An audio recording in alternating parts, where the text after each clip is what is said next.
कस्बा छौरा चुमा ले तो दे तो छोड़ी 500 ले 500 पर कस्बा छौरा चुमा ले तो दे तो छोड़ी 500 ले 500 शिवा छोरा कहे चलो जेबे सुने जान सा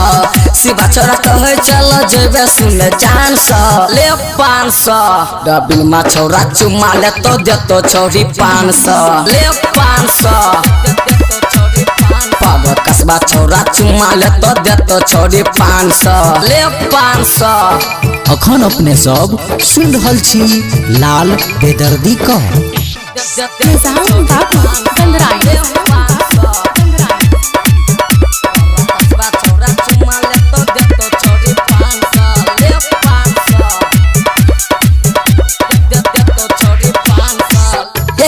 गाछ में छो दू आम गे अल्हे तू नाच सिमारा के गाम गे कहो छौरा सब तू छी हसीना नाचबे त नाच नहीं तो छोड़त पसीना एकेटा गाछ में छो दू आम गे अल्हे तू नाच सिमारा के गाम गे कहो छौरा सब तू छी हसीना नाचबे त नाच नहीं तो छोड़त पसीना सटे जबे पे तोरा सुना कर पर तो डांस ले 500 फुलवा छौरा चुमा ले तो दे तो छोड़ी 500 ले 500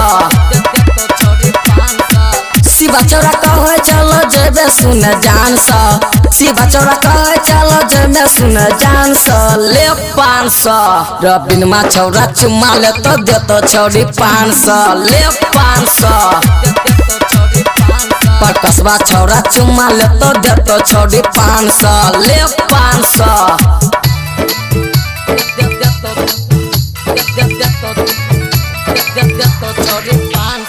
निजाम बाबू गंधराई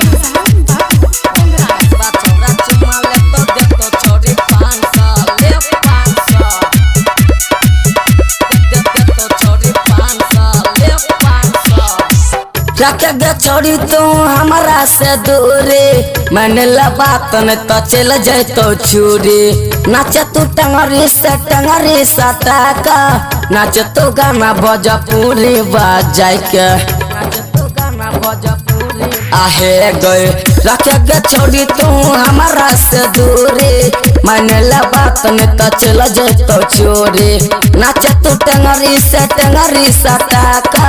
नाचे तू गाना भोजपुरी लगा कर लाल बेदर्दी कहो अब ये छोड़े 400 ले 500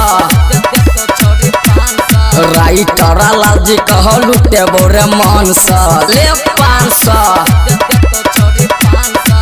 शिवा छोरा कहे चलो जेबे सुने जान सा